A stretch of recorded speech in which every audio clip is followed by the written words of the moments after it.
एक शीतल आरती होती है, मेरी जीजियों बड़े सावधानी से सुनिएगा। एक शीतल आरती होती है। कभी अगर तुम्हारे जीवन में अगर कभी तुमको ऐसा लगे कि रोग बड़ा भारी हो चुका है और बहुत भारी रोग मुझे घेरता जा रहा है, या डॉक्टर को दिखाने जा रहे हो और तुम्हें ऐसा लग रहा है कि डॉक्टर कोई बड़ी बीमारी बताएगा, तो उस समय पर शीतल आरती का प्रयोग करें। एक पुष्प हाथ की हथेली में रख लीजिए, एक पुष्प हाथ की हथेली में रख लीजिए, और यहां तक शास्त्र कहता है अगर हो सके तो आंकड़े का अगर पुष्प मिल जाए, तुम्हारे यहाँ क्या बोलते हैं उसको, मंदार का फूल, आंकड़े का फूल, अकौए का फूल, जो शंकर भगवान पे चढ़ता है, छोटा सा होता है, घुंघरू जैसा होता है वो, उसको तुम्हारे यहाँ क्या बोलते हैं हरियाणा में?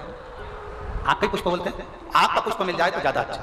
अब उसमें चाहे सफेद हो, चाहे नीला हो, चाहे गुलाबी हो, जैसा भी हो, हाथ में रखने के बाद हाथ में एक लोटा जल, भगवान शंकर के शिवालय में जब आप प्रवेश करें और प्रवेश करते समय भगवान के सम्मुख में, जब भगवान शंकर के साक्षी में जब पहुंचे, आपके सामने पूजन में कोई भी सामग्री नहीं है, आपके पास में न दिया है, ना बाती है, ना गर्भवती है, ना चंदन है, ना कपूर है, ना कोई सामग्री है, केवल एक आंख का पुष्प और एक लोटा जल आपके पास में है। शिवालय में पहुंचकर शीतल आरती का प्रयोग करो। 11 बार भगवान शंकर के 11 रुद्रों का स्मरण कर, जब 11 बार शंकर के शिवलिंग के ऊपर से नीचे तक कलश को जब घुमाया जाता है और घुमाने के बाद वो आंख का जो पुष्प है वो अशोक सुंदरी वाली जगह पर समर्पित कर भगवान शंकर को जो जल चढ़ाया जाता है, जो जल समर्पित किया जाता है, डॉक्टर भले तुमसे कह रहा हो कि तुम्हें बड़ी बीमारी के चांस हैं, आप जाकर एक बार चेक कराना, तुम्हें वो बड़ी बीमारी निकलेगी ही नहीं, उस रोग से तुम मुक्त हो। इसको शीतल आरती का प्रयोग किया गया। ये शीतल आरती,